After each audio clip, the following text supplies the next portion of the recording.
IIMs offering undergraduate programs. अब ये debatable issue है या फिर NEP 2020 नेशनल एजुकेशन पॉलिसी 2020 का पुश है. This is actually little bit debatable issue but it is not based upon the NEP 2020 push. ये ऐसा मैं इसलिए कह रही हूं क्योंकि जब IIMs का अंडर ग्रेजुएट प्रोग्राम का जो डिस्कशन था और जो NEP पॉलिसी 2020 है उसमें एटलीस्ट मिनिमम 2 years का गैप है. 2018-19 में हमारा NEP ड्राफ्ट स्टार्ट हुआ था जो 2020, 21 और 25 रादर 24-25 में ये इम्प्लीमेंटेशन की फुल स्टेज पर है. एंड 2018 और 17 के ड्यूरेशन में IIMs were planning at that time to start the undergraduate program. आप बहुत सारी रील्स देख रहे हैं जिसमें ये मैसेज इंस्टा में मैसेज कन्वे किया जा रहा है. स्टूडेंट्स के लिए बहुत अच्छी अपॉर्चुनिटी है. They can go directly to IIMs जहाँ पर आप कैट का कोई एंट्रेंस टेस्ट नहीं देना. आप मास्टर्स के लिए, MBA के लिए या PG एक्सपीरियंस जो कैंडिडेट्स हैं जब वो पोस्ट ग्रेजुएट डिप्लोमा के लिए IIMs में अप्लाई करते हैं उनको बहुत सारे जो टारगेट है आपका, जो रैंक है उसको आपको इतना लाना है कि आप एडमिशन ले पाए. लेकिन अंडर ग्रेजुएट के लिए बहुत इजी है. तो रील्स कामयाब हो रही हैं, बहुत अच्छी बात है. लेकिन इसके पीछे 2-3 चीज़ों के ऊपर मैं हाईलाइट करने की कोशिश करूंगी. पहला तो प्रोग्राम्स जो IIMs ने स्टार्ट किए. सेकंड, जो प्रोग्राम्स हैं उनका course fee value. And third, जो डिबेटेबल इशू है कि क्या IIMs जो इतना प्रेस्टिजियस उसका जो नेम है, फेम है, क्या वो डाइल्यूट भी हो सकता है. ये ऐसा मेरा मानना नहीं है बट ऐसा इवन IIMs के प्रोफेसर्स का भी मानना है.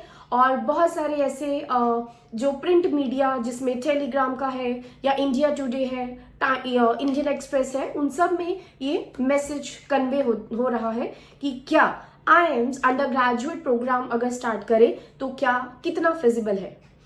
इसमें कुछ IIMs के प्रोफेसर्स का ये भी मानना है कि हमारे पास उतनी फैकल्टीज नहीं है जो कि अंडर ग्रेजुएट स्टूडेंट्स को पढ़ा सकें. सेकंड, ये भी मानना है कि क्या हमारा जो रेपुटेशन है वो डाइल्यूट हो सकता है. एनीवेज, पहले हम आते हैं IIMs, कौन कौन से IIMs हैं और वो कौन कौन से bachelor degree programmes, undergraduate degree programmes offer कर रहे हैं. और अगर वो undergraduate degree programmes offer कर रहे हैं तो क्या सारे स्टूडेंट्स सिर्फ और सिर्फ उन्हीं प्रोग्राम्स की तरफ मूव करें. क्या वो वाकई ही इतना जेन्युइन है, जेन्युइन इन द सेंस कि क्या मार्केट में उसकी डिमांड अभी भी उस लेवल तक है कि हम IIMs के नाम को एनकैश करके और वो पर्टिकुलर सब्जेक्ट्स में डिग्री प्रोग्राम्स में एडमिशन लें. Now I am going to start. तो पहला IIM सिरमौर जिसने स्टार्ट किया है bachelor of management studies, that is BMS. Second is Kozhikode, again that has already started BMS. Third one is Sambalpur. Sambalpur में जो अंडर ग्रेजुएट प्रोग्राम है that is BSc management and public policy. Along with that, another bachelor that is BSc Data Science and AI. IIM Bangalore. Now the undergraduate program under Bangalore segment is BSc Economics and Data Science. Next is Lucknow, BSc Business Analytics and Data Science and Economics. Next, Mumbai, BSc Digital Science and Business Management. Similarly, IIM Amritsar, Bodh Gaya, Indore, Ranchi, Rohtak and Udaipur, they have started integrated program that is BBA and MBA. Now, अब IIMs ने under graduate programme क्यों start किया, इसके पीछे 2 से 3 major reason है. सबसे important जो गवर्नमेंट की फंडिंग है वहां पर प्रॉब्लम है क्योंकि फंड्स उतने सफिशिएंट अवेलेबल नहीं है. तो जो फाइनेंशियल नेसेसिटी है जहां पर गवर्नमेंट ने रिड्यूस किया है फंडिंग और IIMs को सेल्फ रिलायंट करने के लिए undergraduate degree programme start किए गए. अब जहां पर अंडर ग्रेजुएट डिग्री प्रोग्राम्स, अगर मैं बात करूं बैंगलोर, आई एम बैंगलोर की, जिसमें इकोनॉमिक्स और डेटा साइंस, नो डाउट ये बहुत अच्छा मूव है, बिकॉज इकोनॉमिक्स और डेटा साइंस का कॉम्बिनेशन काफ़ी अच्छा है। जो हम इकोनॉमिस्ट की बात करें या हम ऐसे हम इवन गवर्नमेंट सेक्टर की बात करें, तो हमारे पास जो अंडरस्टैंडिंग, जो इंडियन इकोनॉमी की अंडरस्टैंडिंग है, और उस केस में जो डेटा एनालिसिस है, जो हमारा डेटा साइंस की तरफ मूवमेंट जा रहा है, उसका कॉम्बिनेशन बहुत अच्छा है। जो बैचलर ऑफ मैनेजमेंट स्टडीज है, नो डाउट वो मैनेजमेंट स्टडीज जब हम प्योरली मैनेजीरियल लेवल पर वर्किंग करना चाहते हैं, तो हम मैनेजमेंट स्टडीज मींस वो एक ट्रेडिशनल वे का प्रोग्राम है। मैं अगर संबलपुर की बात करूं तो management and public policy combination उन्होंने बनाया है पब्लिक पॉलिसी को, जहां पर हम पब्लिक पॉलिसी, गवर्नेंस, इन सब पे बात करते हैं, बट उसका मैनेजमेंट कैसे करना है, रेस्ट तो डिटेल जब करिकुलम सामने आएगा तो ही पता चलेगा कि exactly what content is actually going to deliver to the students. Important जहां पर BSc digital science and business management, no doubt this is also the relevant part, but digital science and वो digital science is same, name change है, but the concept is again the data science and the combination of management. तो क्या ये IIMs का जो movement है, इसमें no doubt बहुत सारे बच्चों को बेनिफिट मिल सकता है जो अंडर ग्रेजुएट और आईएम्स के नाम का टैग लेना चाहते हैं। No doubt IIMs is a very prestigious organisation, और उसमें अगर जो स्टूडेंट बहुत केस स्टडी बेस्ड और अच्छे से लर्निंग करके निकलता है, तो एक अच्छा मूवमेंट हो सकता है। यहाँ पर अगर हम टेलीग्राफ की बात करें, जिन्होंने ऑनलाइन अपना एक डिबेटेबल इशू दिया, जिसमें मैं आईएम उदयपुर के फॉर्मर डायरेक्टर प्रोफेसर जन्नत शाह जिनका राइटअप है, he said IIMs were expected to discuss all the aspects of new courses in their different forums, including the board of governance. तो ये प्रोग्राम स्टार्ट हुए हैं, means they are going about to start, but ये board of governance के under work करेगा। अब इसमें एक और इम्पॉर्टेंट कैच ये है कि आईएम्स का अपना एक बोर्ड ऑफ गवर्नेंस है, और उसके बेसिस पर तो आईएम्स यूजीसी के अंडर नहीं आते, but as per the telegram online reports, if IIMs are going to start undergraduate degree programs, means कि IIMs will come under UGC bracket, UGC which is going to again obsolete और एक मर्ज हो रहा है, उसके लिए हम नेक्स्ट वीडियो में बात करेंगे। लेकिन अगर अंडर ग्रेजुएट प्रोग्राम्स बीएससी और बीएस और बीएमएस अगर IIM स्टार्ट करेंगे, तो वो UGC की ब्रैकेट के अंडर आते हैं। तो क्या आईएम जिनका अपना सेल्फ गवर्नेंस है, सेल्फ बोर्ड ऑफ गवर्नेंस है, क्या वो यूजीसी के अंडर अपने आप को अंडर ग्रेजुएट प्रोग्राम्स की तरफ मूव करने के लिए क्या वो उतने इंटरेस्टेड होंगे? Next, the issue of quality is usually addressed when a new course is planned. The BOG approves courses only after being convinced that they would be able to maintain reasonable good standards.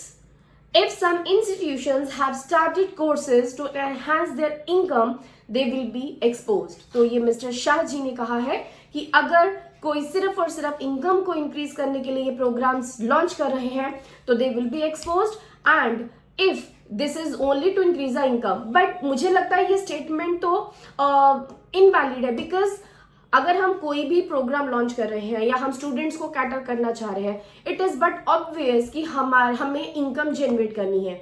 जैसे मैंने पहले बोला कि government जो है वो उनको funding नहीं प्रोवाइड हो रही है, तो सेल्फ रिलायंट होने के लिए और अपने आप को मूवमेंट करवाने के लिए उनको फंड्स की जरूरत है। तो फिर फंड्स कैसे आएंगे, इनकम कैसे जनरेट होगी?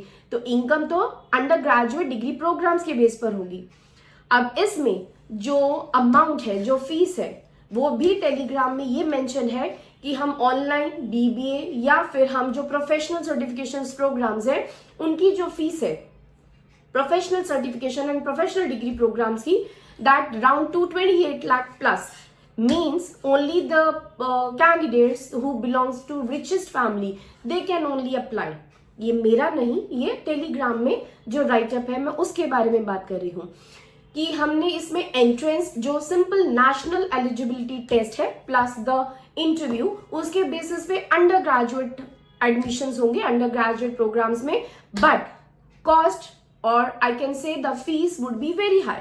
और जो उनकी फीस अफोर्ड कर सकते हैं only they can apply. Now the part starts and that part is my career counselling. क्या सभी स्टूडेंट्स मैनेजमेंट स्टडीज में ही जाते हैं? क्या सभी स्टूडेंट्स को डेटा साइंस ही करना है? क्या सभी स्टूडेंट्स को इकोनॉमिक्स और डेटा साइंस का कॉम्बिनेशन चाहिए या मैनेजमेंट और पब्लिक पॉलिसी का ही कॉम्बिनेशन चाहिए? अब हर किसी बच्चे का माइंड सेट डिफरेंट है, वो डिफरेंट एस्पेक्ट से खेलता है, वो डिफरेंट एस्पेक्ट उसका काम स्टार्ट हो रहा है। और आज के टाइम पर इंडिया में जनरली मेजर जो कंट्रीब्यूशन है that is related to the startups. अब वो स्टार्टअप या एक ही एंगल से नहीं है, एक ही प्रोडक्ट के ऊपर नहीं है, सिर्फ और सिर्फ आईटी के ऊपर या एआई के ऊपर नहीं है। Startups an number of startups है और डिफरेंट डिफरेंट डोमेन्स में स्टार्टअप्स है। अब मैं यहाँ पर एक क्लैश लाना चाहती हूँ, दैट इज कि अगर आईएम्स और ऐसे फाउंडर्स जिन्होंने मेसा स्कूल या एक और बिजनेस स्कूल है जहां पर कोई भी यूजीसी की मान्यता नहीं है या उनकी डिग्रीज एक्चुअली में अगर आप उनकी वेबसाइट देखें तो आपको ये क्लियर होगा कि उनकी जो डिग्रीज हैं वो इंटरनेशनली वो कहीं ना कहीं से कनेक्ट कर रहे हैं जहां पर वो 35 to 40 लाख या 50 लाख चार्ज कर रहे हैं। अब मेरा सवाल, और ये मैंने मुद्दा इसलिए उठाया कि क्या आईएम्स के पैरेलल जो फाउंडर्स, सो कॉल्ड फाउंडर्स हैं लाइक पेटीएम, लेंसकार्ट, शादी.com और बोर्ड, ये सब, क्या इन्होंने जो अपना बिजनेस स्टार्टअप किया है like so called the founders, they will create the founders, entrepreneurs और आईएम्स, देन स्टूडेंट्स को किस तरफ जाना चाहिए?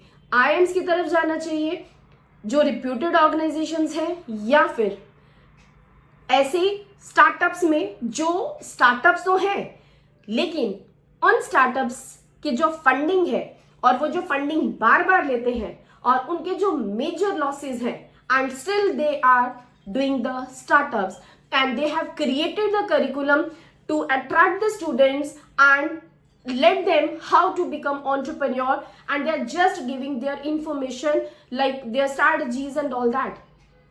तो प्लीज कंपैरिजन कीजिए कि क्या 35 to 50 लाख रुपीस हमें एक ऐसी ऑर्गेनाइजेशन में देने हैं जिसके पास सिंपली अपना एक सिंपल एक्सपीरियंस और exposure and no degree, no validity. तो क्या हम अपने एजुकेशन सिस्टम को खराब कर रहे हैं? या हम आईएम्स में सिंपल जो management studies, data science, economics with data science, public policy, इनके कॉम्बिनेशंस को अगर हम लिखने चाहें, यस कुछ स्टूडेंट्स के लिए अच्छा हो सकता है बट वो चॉइस डिपेंड करता है कि बच्चे का इंटरेस्ट कहाँ है। तो ये डिबेटेबल इशू था जिसके ऊपर मैंने अपने पॉइंट ऑफ व्यू रखे हैं और मैंने एक ऐसी मुद्दे को, एक ऐसे पॉइंट को हाईलाइट किया है जिसमें आपको समझ आ जाएगा कि मैंने किस तरफ इशारा किया है।